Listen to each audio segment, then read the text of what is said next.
चला स्टार्ट करूया. इकॉनॉमिक्सची पहिली टेस्ट. आता बघा, भूगोलाची एक टेस्ट आणि कोणती टेस्ट बाकी आहे? भूगोलाची एक टेस्ट बाकी आहे. त्यानंतर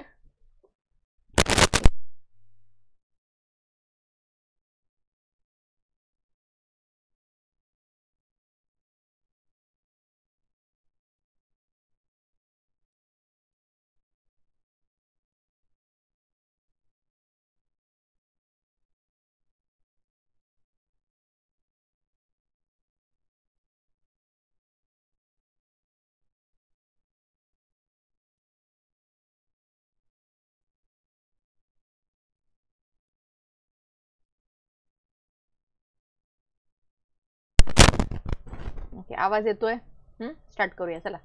सो एक पॉलिटीची टेस्ट, त्यानंतर एक भूगोलाची टेस्ट, अशा दोन बाकी आहेत. आणि ही मी इकॉनॉमिक्स स्टार्ट केलंय का तर आपण रिदममध्ये राहू त्यामुळे. आणि मध्ये जसा मला वेळ मिळेल तसं मी भूगोलाचा आणि तो रेकॉर्डेड करून टाकेन व्हिडिओ, किंवा मग आपण रिव्हिजनच्या वेळेस त्याला कंप्लीट करून घेऊ. ठीक आहे, चला बघा. पहिला प्रश्न स्क्रीनवर दिसतोय तुम्हाला. आवाज येतोय का सांगा जरा मला. मला असं वाटतं थोडंसं बॅटरी कमी झाली असं वाटतं, थोडं सेलची. सो त्यामुळे एक मिनिट, सगळ्यांना मिळाली का नोटिफिकेशन?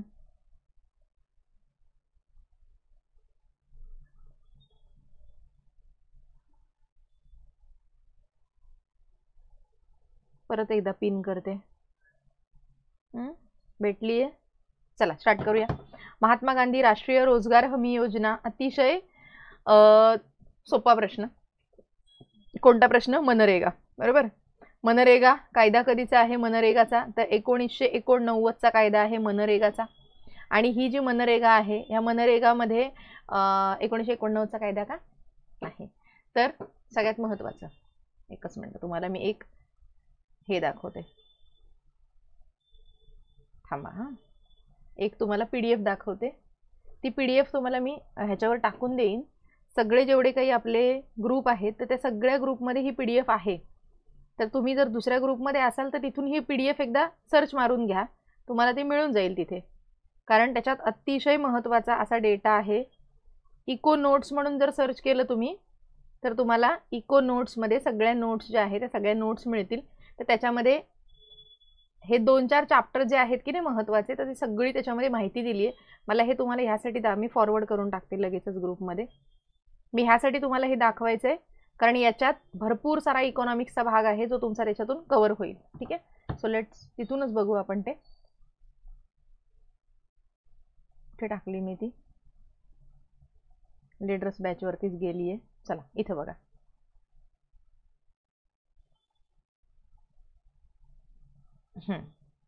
हा चार्ट दिसतोय तुम्हाला सगळ्यांना? मी सगळ्या बॅचेसमध्ये हे घेतलेलं आहे.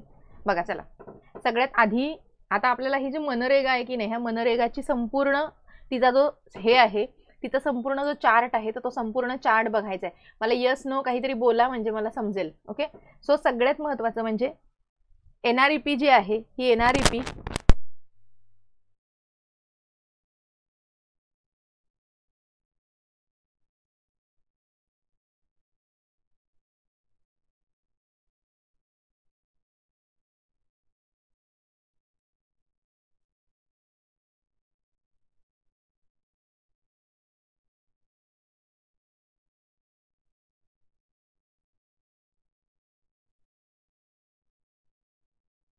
मनरेगा आहे. तर या मनरेगाचा संपूर्ण चार्ट इथे दिलेला आहे. इथे बघा, सगळ्यात आधी सुरू झालेली 1980ला national rural employment programme NREP आहे. ही NREP तुम्हाला दिसते जी की 1980ला सुरू झालेली होती. आणि ही जी महत्त्वाची योजना आहे NREP, तर ही NREP योजना कशासाठी सुरू झालेली होती?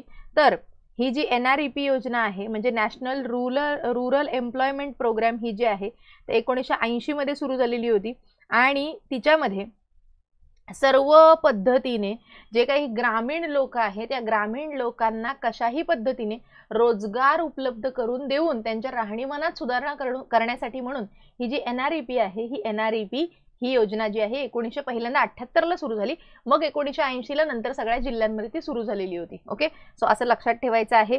दीर्घकालीन त्यांना रोजगार उपलब्ध करून द्यायचा आहे, ग्रामीण लोकसंख्येच्या राहणीमानामध्ये सुधारणा करायची आहेत आणि त्यांना दारिद्र्य रेषेच्या वरती आणायचं आहे. यासाठी म्हणून NREP 1980ला सुरू झालेली आहे योजना. त्यानंतर RLEGP म्हणजे रुरल लँडलेस एम्प्लॉयमेंट गॅरंटीड प्रोग्राम. हा 80चा हा 83चा हे दोघं योजना एकत्र आले नेहरू रोजगार योजना. कशामध्ये? जवाहर रोजगार योजना, सॉरी नेहरू नाही, जवाहर रोजगार योजना 1989ची जी योजना आहे. तर ह्या 1989च्या योजनेमध्ये जवाहर रोजगार योजनेमध्ये ह्या दोन्ही योजना एकत्र आल्या. आणि मग काय योजनेचं ह्या उद्दिष्ट असणार आहे? तेच की ग्रामीण लोकांच्या राहणीमानामध्ये सुधारणा करायची आहेत, त्यांना दारिद्र्य रेषेच्या वरती आणायचं आहे आणि त्यांना रोजगार उपलब्ध करून द्यायचा आहे. रोजगार हा शब्द इथं महत्वाचा आहे, ग्रामीण भाग हा शब्द महत्वाचा आहे, दारिद्र्यामध्ये सुधारणा करणं हा भाग महत्वाचा आहे आणि त्यांच्या राहणीमानात सुधारणा करणं हा भाग महत्वाचा आहे. असे 5 शब्द तुम्हाला इथे दिसायलाच पाहिजेत. कारण NREPची ही मनरेगाची ही काय आहे? ही हिस्ट्री आहे मनरेगाची. त्यानंतर ही जी जवाहर रोजगार योजना आहे JRY 1989ची, तिचं मॉडिफिकेशन केलं आणि 1999ला ग्राम समृद्धी जवाहर रोजगार योजना जी आहे तिला फक्त ग्राम समृद्धी असं नाव लागलेलं आहे. ओके, तुम्हाला क्लिअर आहे? आवाज येत नाहीये? आवाज येत नाहीये का? अजून पण आवाज येत नाहीये का? सांगा मला एकदा. सो ही 89ची योजना तिला 99 मध्ये म्हणजे 10 वर्षाने तिला जवाहर ग्राम समृद्धी रोजगार योजना असं तिचं नाव झालं. ग्राम समृद्धी हा शब्द पाहिजे. त्याच्यानंतर तिच्यामध्ये एम्प्लॉयमेंट ॲश्युरन्स स्कीम जी आहे ही एम्प्लॉयमेंट ॲश्युरन्स स्कीम 1993ची ह्या दोन योजना एकत्र आल्या आणि मग 2001ला संपूर्ण ग्रामीण रोजगार योजना जी आहे ही संपूर्ण ग्रामीण रोजगार योजना राज्यसेवा आणि कंबाईन पूर्व परीक्षा 2022 आणि 21ला प्रश्न आलेला की एम्प्लॉयमेंट ॲश्युरन्स योजना जिला आपण आश्वासित रोजगार योजना असं म्हणतो आणि जवाहर ग्राम समृद्धी योजना असं म्हणतो, तर या दोन योजना एकत्रित करून कोणती योजना सुरू करण्यात आली असा प्रश्न आलेला होता आणि त्याचं उत्तर होतं संपूर्ण ग्रामीण रोजगार योजना. ओके, सो ही जी संपूर्ण ग्रामीण रोजगार योजना आहे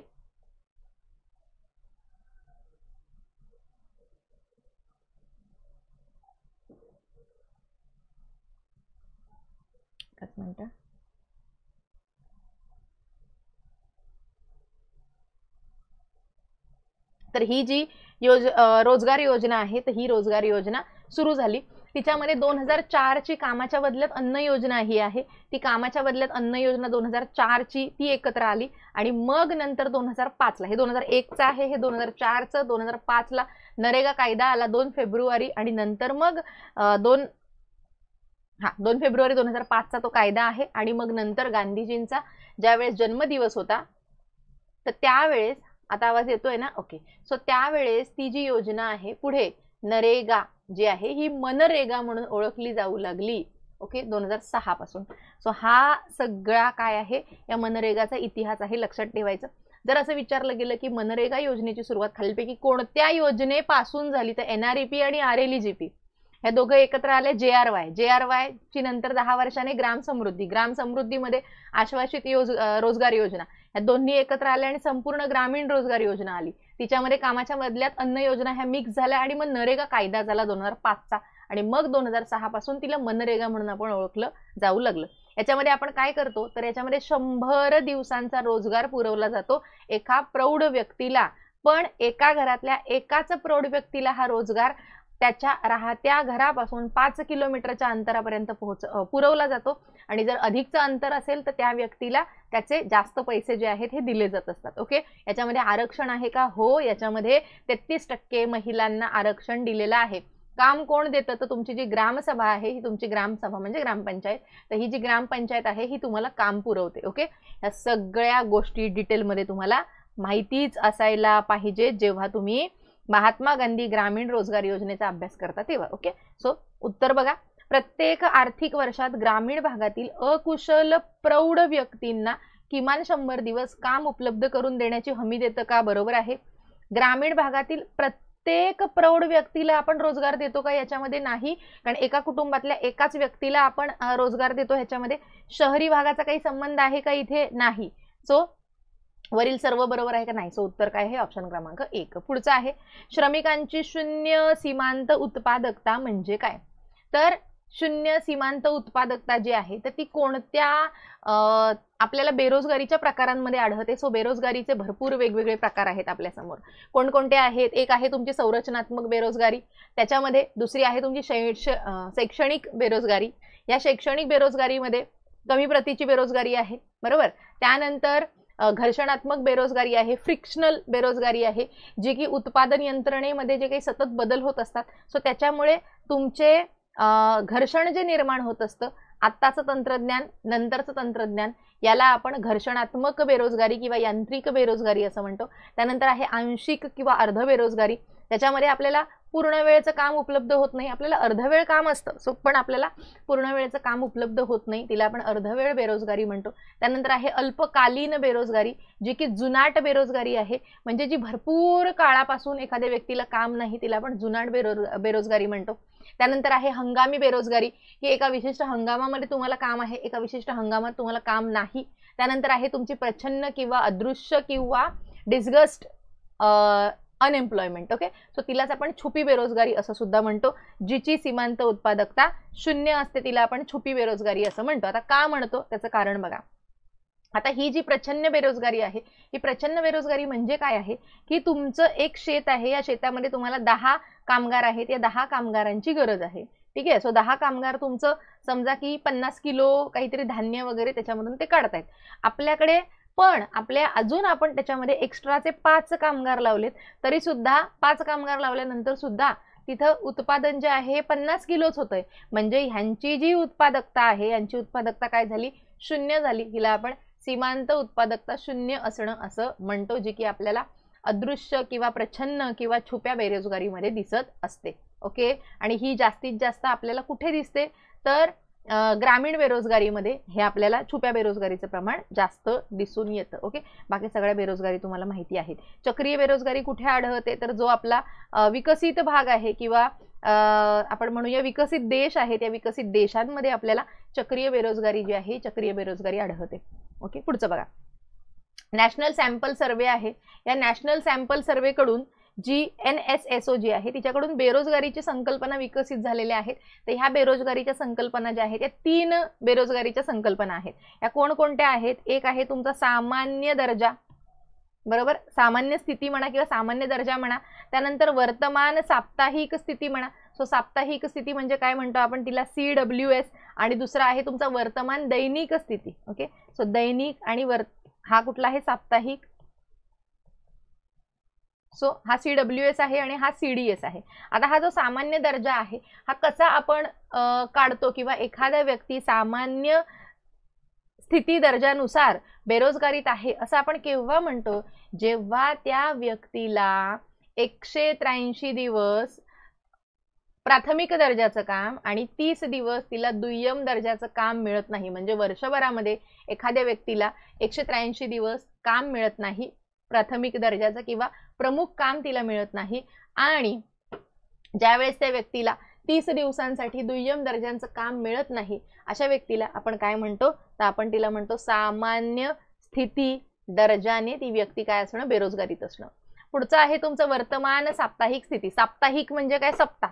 सो एखाद्या सप्ताहामध्ये म्हणजे 7 दिवसांमध्ये एखाद्या व्यक्तीला एकही तासाचं काम नाही मिळालं, सो तिला आपण म्हणतो करंट वीकली स्टेटस, म्हणजे CWS, ज्याने आपण बेरोजगारी मोजत असतो, की एखाद्या व्यक्तीला संपूर्ण आठवड्यामध्ये एकाही तासाचं काम मिळालेलं नाही, सो ती व्यक्ती CWS नुसार काय असणार आहे? बेरोजगारीत असणार आहे.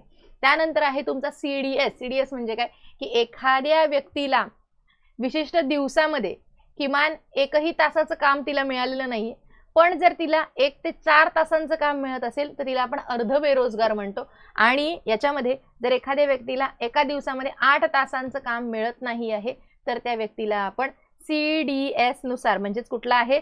चालू दैनंदिन स्थिती दर्जा, त्यानुसार ती व्यक्ती बेरोजगारीत आहे असं आपण म्हणतो. ओके, तुम्हाला सगळं कळतंय का? मला सांगा फक्त. जर तुम्हाला कळत नसेल तर मला सांगा, मी ते परत सगळं एक्सप्लेन करेन. हे कसं कसं असतं ते पण मी सगळं तुम्हाला एक्सप्लेन करेन. हे सगळं कधी आणि कसं सगळं हे आपण काउंट कसं करतो? तर ही जी तुमची नॅशनल सॅम्पल सर्वे आहे, तर हा लोकांच्या वस्त्यांमध्ये जाऊन किंवा लोकांच्या ठिकाणी जाऊन घराघरांमध्ये जाऊन सर्वे केला जात असतो लोकांचा. याच्यामधून आपण ते एक प्रश्नावली असते त्यांच्याकडे आणि त्या प्रश्नावलीच्या माध्यमातून त्याच्यामधून ते आपल्याला काय करतात, प्रश्न विचारतात आणि त्यानुसार ही सगळी माहिती जी आहे ही माहिती गोळा केली जात असते. जो फॅमिली हेल्थ सर्वे जे असतात तर हे फॅमिली हेल्थ सर्व्यांच्या माध्यमातून त्याच्या बघा फेऱ्या असतात, 94 फेरी, 20वी फेरी, 25वी फेरी, 100वी फेरी. तर ह्या फेऱ्यांमधून हा सगळा डेटा जो आहे हा डेटा गोळा केला जातो आणि मग त्याच्यानुसार ठरतं की बाबा एखादी व्यक्ती बेरोजगारीत आहे का अर्ध बेरोजगारीत आहे की तिला रोजगारीत आहे असं. त्यानंतर 11वीचं जे स्टेट बोर्ड आहे की नाही, तर त्या 11वीच्या स्टेट बोर्डमध्ये काही वेगळ्या व्याख्या यांच्या दिलेल्या आहेत. बोर्ड आहे स्टेट बोर्डचं जे पुस्तक आहे इकॉनॉमिक्सचं, त्याच्यामध्ये वेगळ्या व्याख्या दिलेल्या आहेत. सो त्या व्याख्या पण आपण पाठ करू की एखादी व्यक्ती जर 14 तासांपेक्षा दर आठवड्याला कमी काम करते, एखादी व्यक्ती किती 14 तासांपेक्षा कमी काम करते एका आठवड्यात म्हटले, हा एका आठवड्यात, आठवड्यातच लिहिते.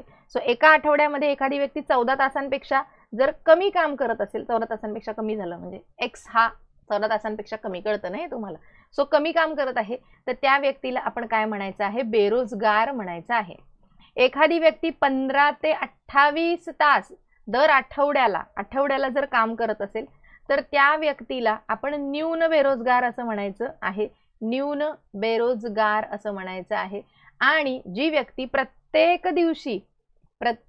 दिवशी 8 तास काम करत असेल, प्रत्येक दिवशी 8 तास जर एखादी व्यक्ती काम करत असेल आणि टोटल 273 दिवस डेज जर ती व्यक्ती काम करत असेल तर त्या व्यक्तीला आपण बेरोजगारीत व्यक्ती असं म्हणतो. ओके, सो ह्या व्याख्या ज्या आहेत त्या 11वीच्या स्टेट बोर्डमध्ये दिलेल्या आहेत इकॉनॉमिक्सच्या, 11वीचं स्टेट बोर्ड. ओके, सो हे एवढं सगळं लिहून घ्यायचं. हा, जर तुम्ही हे लिहून घेतलं सगळं तर त्याचा फायदा होईल. ॲक्च्युली मला ते इरेज नको करायला, पण ते मला पुढे पुढे लिहिता येत नाही म्हणून मी ते इरेज करते. सो मला इरेज नको करायला ते ॲक्च्युली लक्षात ठेवते मी. सो कोणती संकल्पना विकसित करण्यात आलेली आहे आणि कोणती नाही आहे याच्यामध्ये, वरीलपैकी कोणता पर्याय चुकीचा आहे असं म्हटलंय. सामान्य स्थिती दर्जा ज्याला आपण UPSS म्हणतो, चालू आठवड्याचा दर्जा म्हणजे आठवडा पाहिजे, सो CWS आहे. चालू दैनंदिन, सो दैनंदिन म्हणजे CDS पाहिजे. सो ह्या ज्या 3 आहेत या 3 तर आहेत. चालू वार्षिक दर्जा कुठे आपण अभ्यासला का नाही, सो त्यामुळे काय नाही आहे आपल्याकडे, फक्त ड आपल्याकडे नाही आहे. ओके, क्लिअर इथपर्यंत. पुढे 1 एप्रिल 1999 रोजी स्वर्ण जयंती ग्राम स्वरोजगार योजना कोणत्या योजनांच्या एकत्रीकरणाने सुरू झाली. सो ट्रिक आहे आपली काय, shit I try GK but well development. Okay, so ही आपली ट्रिक आहे. सिट म्हणजे काय आहे, सिट्रा आहे. आय म्हणजे IRDP आहे. ट्राय म्हणजे ट्रायसेम आहे. GK म्हणजे गंगा कल्याण योजना आहे. वेल डेव्हलपमेंट म्हणजे जी मिलियन विहिरी स्कीम आहे की नाही, सो ती आहे दशलक्ष विहिरी योजना. आणि डेव्हलपमेंट म्हणजे DWCRA आहे. सो याच्यामध्ये जिथं हा पर्याय आहे ते तुमचं उत्तर असणार आहे. बघा, प्रधानमंत्री ग्रामोदय योजनेचं आत्ता आपण काही नाव घेतलं का, नाही. इंदिराचं नाव घेतलं का, इंदिरा महिला योजना नाही घेतलं. एक IRDP घेतलं, ग्राम कल्याण योजना घेतली का, ग्राम कल्याण योजना घेतली. ट्रायसेम घेतली का, घेतली. सिट्रा घेतली का, घेतली. दशलक्ष विहिरी घेतल्या का, घेतल्या. IRDP घेतलं का, घेतलं. गंगा कल्याण घेतलं का, घेतलं. म्हणजे ह्या 2 मध्ये सगळ्या आहेत.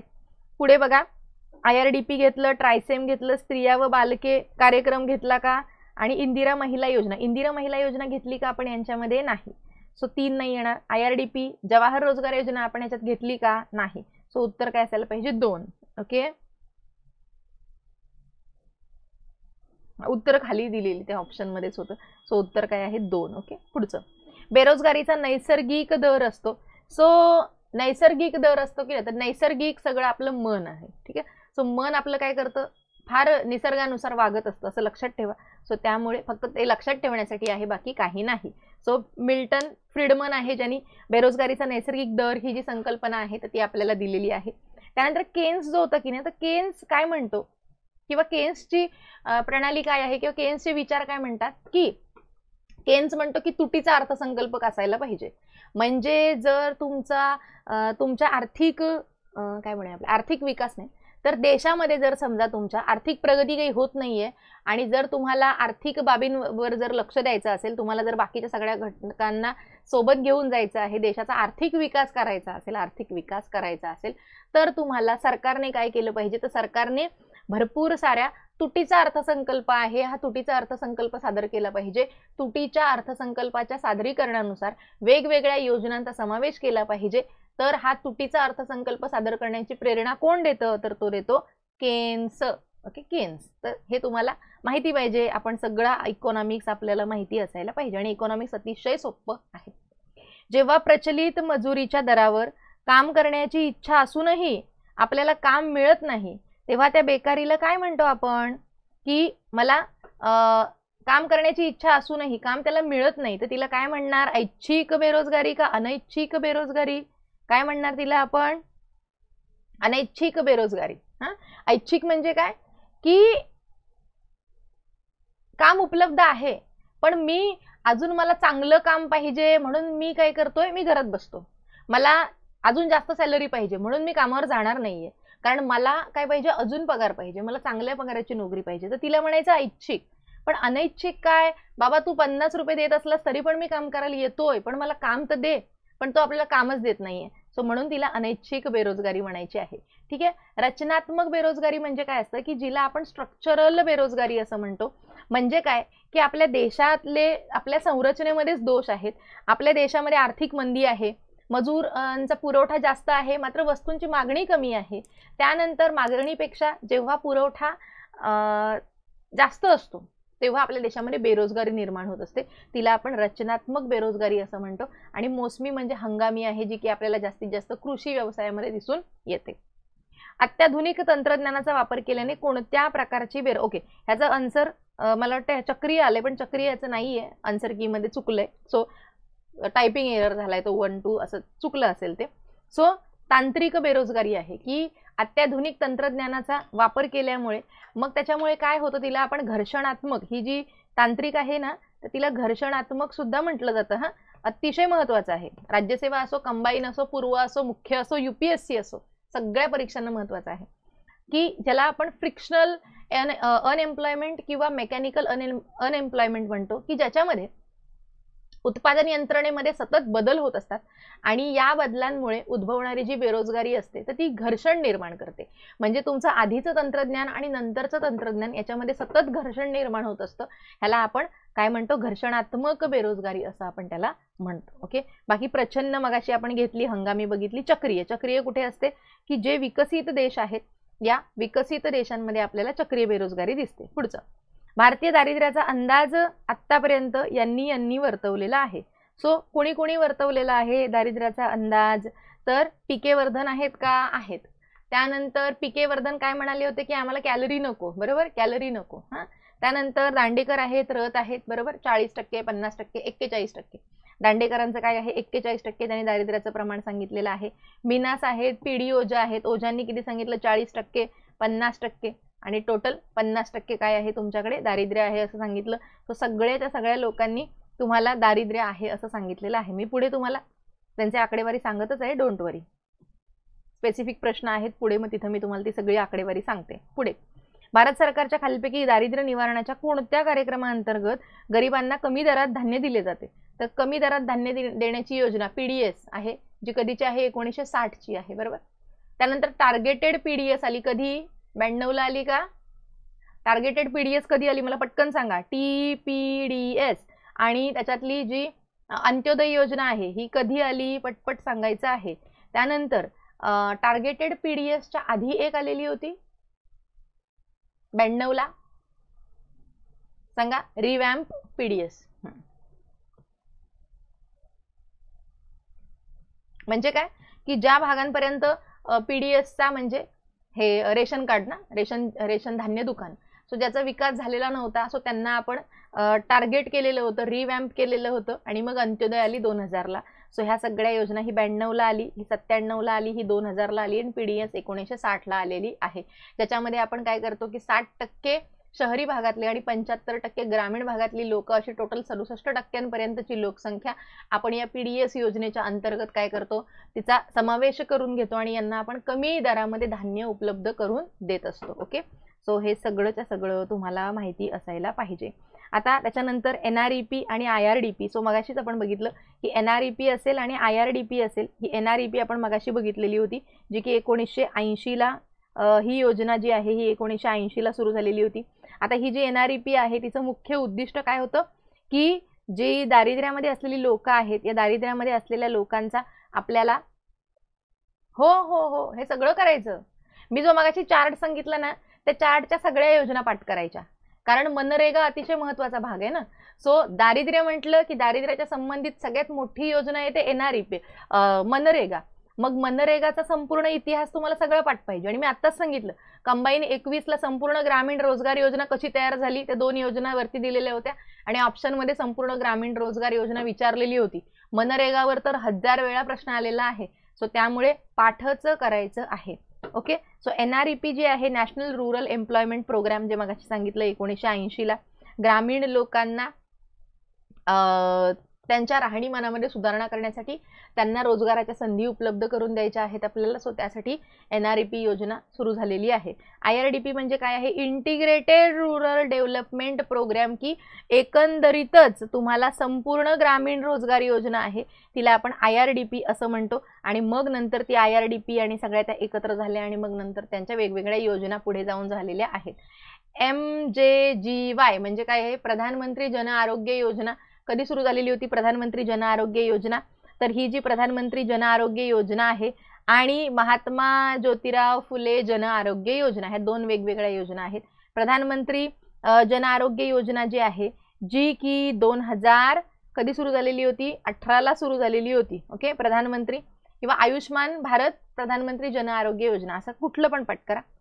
राज्यसेवा पूर्वला प्रश्न येऊन गेलेला आहे कधी सुरू झाली, तर 23 सप्टेंबर 2018 ला ही सुरू झालेली होती. जवळजवळ किती कुटुंबांना त्याचा आपल्याला समावेश करायचा होता, तर 10 करोड कुटुंबांचा आणि 50 करोड लोकांचा एका कुटुंबामध्ये. तो चार्ट मी तुम्हाला पाठवून देते एकदा, तिथं ते तुम्ही एकदा बघून घ्या. मी आता सांगितलं परत एकदा मी सांगते तो पुढे, डोंट वरी. सो 23 सप्टेंबर 2018 ला प्रधानमंत्री जन आरोग्य योजना जी आहे ही सुरू झाली होती. त्यानंतर इथे जी एक खाली योजना आहे महात्मा फुले जन आरोग्य योजना, ही 2012 ला आपण सुरू केली. पाठ करा, अतिशय महत्वाचं आहे.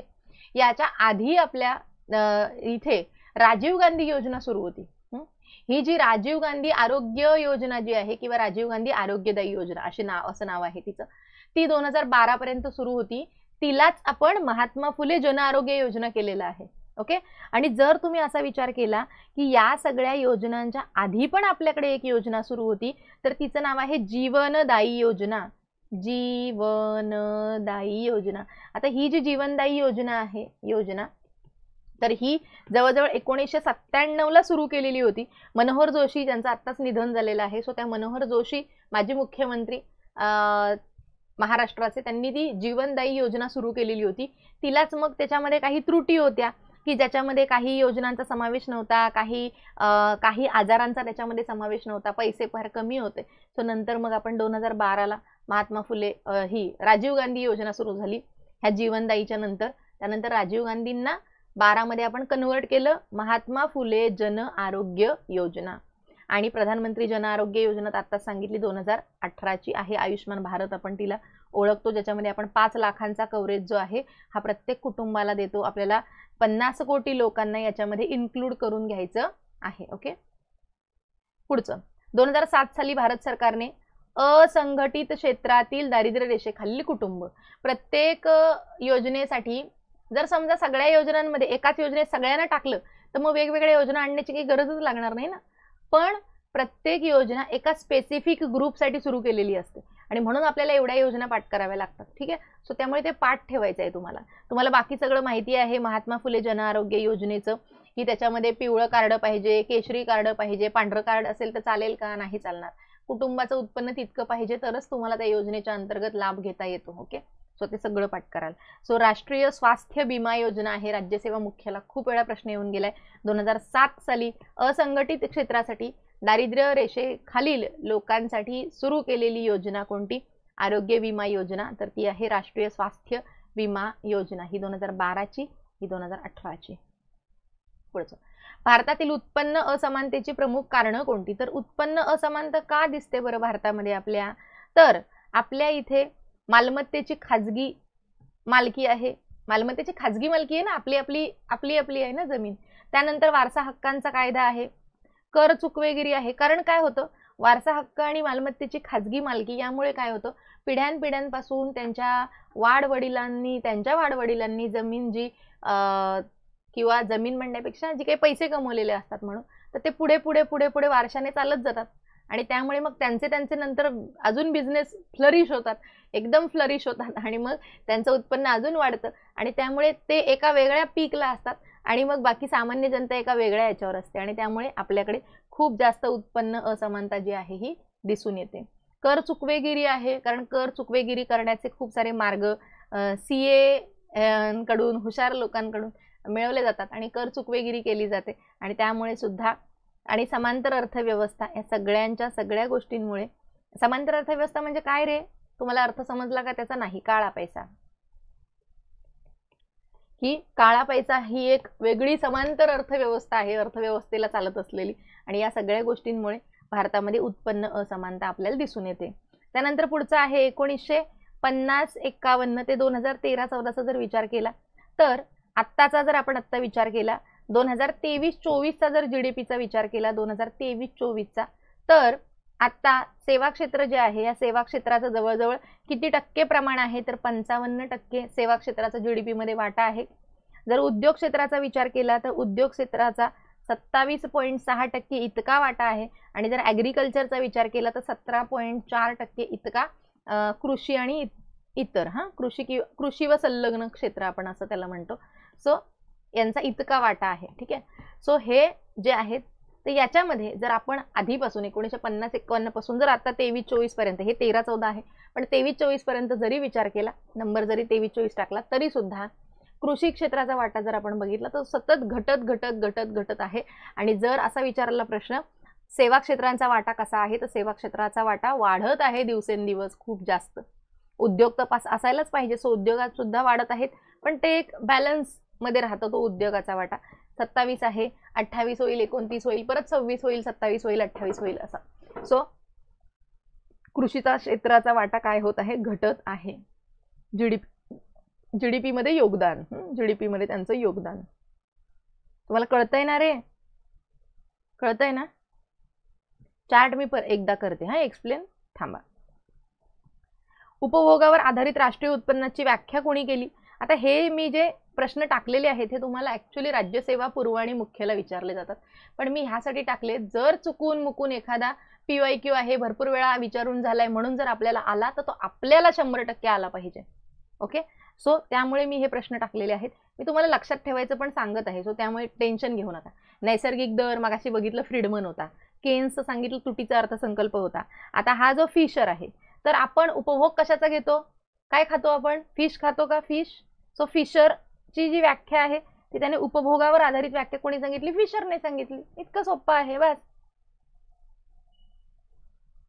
पुढचं, राष्ट्रीय नमुना सर्वेक्षण संस्थेने मांडलेल्या खालील संज्ञांपैकी तीव्र किंवा क्रोनिक बेरोजगारी कुठली आहे जी की आपल्याला क्रोनिक बेरोजगारी दर्शवते? म्हणजे काय क्रोनिक बेरोजगारी दर्शवते? म्हणजे की ज्याच्यामधून खूप जास्त लोक बेरोजगार आहेत असं कुठल्या आकडेवारीतून समजतं आपल्याला? तर नित्य म्हटलं तर अशी आठवड्यात 8-8 तास काम करणारी लोक आपल्याला दिसतात. एका आठवडा केला, 2 आठवडा केला, 3 आठवडा केला असं. त्यानंतर सद्यस्थिती आहे आणि दैनिक मध्ये आपण ते बघितलं CDS 8 तास काम करा असं. नित्यस्थितीमध्ये काय की 183 दिवस आणि मग 30 दिवस. आणि सद्यस्थिती बेरोजगारी असं काही संकल्पना नाही. सद्यस्थितीमध्ये वर्तमान साप्ताहिक असं नाव पाहिजे, सप्ताह असं नाव पाहिजे. सो त्यामुळे नित्यस्थिती म्हणजे ज्याच्यामध्ये त्या व्यक्तीला 183 दिवस काम भेटायलाच पाहिजे प्राथमिक दर्जाचं आणि 30 दिवस त्याला दुय्यम दर्जाचं काम भेटायलाच पाहिजे. मग असे 183 दिवस होणं हे मुश्किल पडतं आणि मग त्यामुळे नित्यस्थिती बेरोजगारीमध्ये ज्याला आपण UPSS म्हणतो त्याच्यामध्ये आपल्याला जास्त बेरोजगारी जी आहे ही जास्त बेरोजगारी आढळते. त्यामुळे ऑप्शन क्रमांक 3 त्याचं उत्तर आहे. पुढचं, पुढीलपैकी मला वाटतं याच्यात 2-3 प्रश्न रिपीट झालेत कॉपी पेस्ट करताना. बघा, खालीलपैकी कोणतं उदाहरण स्थूल देशांतर्गत उत्पादन म्हणजे GDP आहे? स्थूल म्हणजे ग्रॉस, देशांतर्गत म्हणजे डोमेस्टिक आणि उत्पादन म्हणजे प्रॉडक्ट. सो GDP मध्ये आपण कुठला भाग घेत नाही असं म्हटलंय. सो कार निर्मितीसाठी वापरलेल्या टायरचं मूल्य, तर एखादी गाडी बनलेली आहे तर गाडी बनताना तिच्यामध्ये जेवढे भाग त्याच्यात असतील त्या सगळ्या भागांचं मूल्य त्या गाडीमध्ये येणार आहे. सो घ्यायलाच पाहिजे. जुन्या आणि वापरलेल्या पुस्तकांचं विक्री मूल्य, तर बरोबर आहे. जेव्हा एखाद्या माणसाने समजा पुस्तकं वापरली आणि ती विकली, तर विकल्यानंतर त्याला पैसे मिळत आहेत, बरोबर. सो ते यायला पाहिजे. हस्तांतरण देयके म्हणजे ज्याला आपण डिफर्ड पेमेंट्स म्हणतो. सो हे डिफर्ड पेमेंट सुद्धा आपल्या त्याच्यामध्ये येत असतात, बरोबर आहे. डिफर्ड पेमेंट्स आहेत. मालमत्ता विक्री दरम्यान मध्यस्थाला मिळालेली दलाली. आता ही जी दलाली आहे, या दलालीचा मात्र कुठेही समावेश आपण करत नाही आणि त्यामुळे दलाली काढली की मग उत्तर उरतं एकच तुमचं अ, ब आणि क. लॉजिकनुसार जरी अप्रोचनुसार गेलात तरी उत्तर निघणार आहे. सेम आहे. पुढचं सेम प्रश्न हाच हा बघा, कॉपी झाला की नित्यस्थिती. पुढे देशांतर्गत हरित सकल उत्पादन म्हणजे काय आहे? ग्रीन जीडीपी आहे. 2006ला चीन आहे. चीनने ग्रीन जीडीपी मोजण्याचा प्रयत्न केलेला होता. भारतामध्ये पार्थ दासगुप्ता यांनी ग्रीन जीडीपी मोजण्याचा प्रयत्न केलेला होता. सगळं पाठ आहे तुमचं. आता बघा कोणती विधानं बरोबर आहेत. अर्थव्यवस्थेच्या वाढीसाठी संसाधनांचा वापर करा. वापर करा का? भरपूर वापरून घ्या, चालेल का? नाही. पुढे अर्थव्यवस्थेची वाढ प्रभावीपणे करण्यासाठी संसाधनांचा पर्याप्त कार्यक्षमतेने आणि परिणामकारक वापर करा. बरोबर आहे. पहिलं पण बरोबर आहे, दुसरं पण बरोबर आहे, पण एकदम स्पेसिफिक काय? 2 नंबरचं विधान. त्यानंतर अर्थव्यवस्थेच्या वाढीकरता संसाधनांचे, एक मिनिट तुम्हाला दिसतंय का? ओके, दिसतंय. संसाधनांचं शोषण करा. चालेल का? संसाधनांचं शोषण करून शाश्वत विकास होईल का? मग नाही होणार. संसाधने संपेपर्यंत वापरा आणि पुढच्यांना काय द्यायचं? काहीच नाही द्यायचं का? नाही. सो काय उत्तर आहे? फक्त ब बरोबर आहे. सोपा प्रश्न आहे एकदम. स्थूल देशांतर्गत उत्पादन जीडीपीचा अर्थ काय आहे? तर जीडीपी म्हणजे काय असतो? ग्रॉस म्हणजे काय असतो? तर निव्वळ काय असतं तुमचं? निव्वळ, हा भारत आहे. चांगला काढते, थांबा जरा.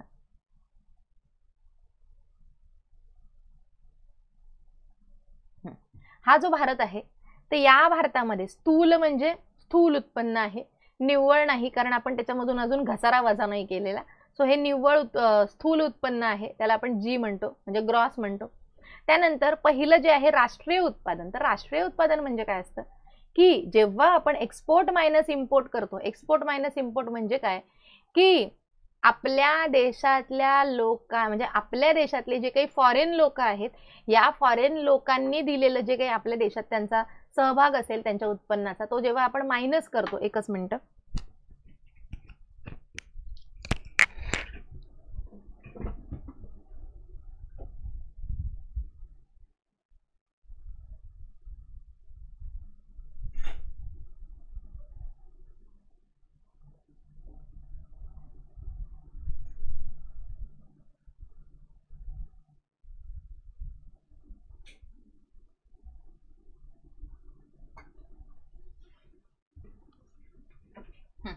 सो आपण जेव्हा त्यांचं उत्पन्न मायनस करतो तेव्हा मग आपण त्याला काय म्हणतो? त्याला आपण नॅशनल इन्कम असं म्हणतो, बरोबर. त्यानंतर निव्वळ राष्ट्रीय उत्पादन म्हणजेच काय की तेच की जेव्हा आपण ग्रॉसमधून घसारा वजा करत असतो तेव्हा जी कडून आपण एन कडे येतो. बाकी राष्ट्रीय उत्पादन म्हणजे काय? तर राष्ट्रीय उत्पादन या संकल्पनेमध्ये फक्त भारतीय लोकांनी जेवढं उत्पादन केलेलं आहे किंवा जेवढं भारतीय लोकांचं उत्पन्न आहे तेवढंच या नॅशनलच्या संकल्पनेमध्ये येतं. म्हणजे हा एन असू दे किंवा हा एन असू दे. ओके, याच्यामध्ये बाहेरच्या देशातल्या लोकांनी आपल्या देशामध्ये राहून जे उत्पन्न कमवलेलं त्याचा समावेश नसतो. मग पुढचं, मग आपण जीडीपी मध्ये काय घेतो? तर हे आपण डोमेस्टिक घेतो. डोमेस्टिक घेतो म्हणजे काय? समजा आपल्या देशात ही भारताची सीमा आहे, या सीमेच्या आतमध्ये जेवढं काही उत्पन्न झालेलं आहे ते सगळं उत्पन्न आपण धरत असतो आपलंच उत्पन्न म्हणून. ओके, त्याला आपण म्हणतो domestic product, gross domestic product. मग ह्या ग्रॉस डोमेस्टिक प्रोडक्ट मध्ये काय काय आहे? तर ग्रॉस मध्ये घसारा सुद्धा आहे. हे तुम्हाला मगाशी बघितलं होतं, घसारा, वापरलेल्या टायरचं मूल्य, तर त्याच्यामधून तो घसारा वगैरे आपण वजा करतो तसं. सो त्याच्यामध्ये घसारा पण आहे. त्यामध्ये आपण मार्केट व्हॅल्यूचा विचार करतो, म्हणजे तुमचे टॅक्सेस असतात त्याच्यामध्ये, सबसिडी असते त्याच्यामध्ये, त्या गोष्टी पण इन्क्लूड होत असतात. याच्यामध्ये जे बाहेरच्या देशामध्ये आपल्या भारतीयांनी कमवलेलं जे असतं उत्पन्न ते आपण घेत नाही, कारण एक्सपोर्ट मायनस इम्पोर्ट जर आपण करू तर आपल्याला ते नॅशनल प्रोडक्ट मिळणार आहे. ओके, सो म्हणून ही पण संकल्पना नाही, ही पण संकल्पना नाही. काय असेल? एका देशाच्या सीमेमध्ये उत्पादित झालेल्या वस्तू आणि सेवांची अंतिम बाजार मूल्य म्हणजे काय असतं? आपलं जीडीपी असतो आपला. इथपर्यंत क्लिअर झालं तुम्हाला? ओके, ठीक आहे. सो आपण थांबूया इथे. याच्यानंतरचा भाग, याच्या पुढचे 20 प्रश्न जे आहे त्याच्या पुढचे 20 प्रश्न आपण पुढच्या लेक्चरमध्ये कंटिन्यू करू. ठीक आहे. एवढं कळालं असेल तुम्हाला. मी तुम्हाला मगाशीच ही बघा, ही PDF आहे, ही PDF टाकली आहे मी. ही PDF तुम्हाला हा पेपर पूर्ण होता होता ही सगळी PDF तुम्हाला मी एक्सप्लेन करेन, कारण याच्यामधले बरेचसे प्रश्न आपल्या याच्यामध्ये आहेत. ठीक आहे. सो ही सगळी PDF त्याच्यामध्ये आपण एक्सप्लेन करून घेऊ. ठीक आहे.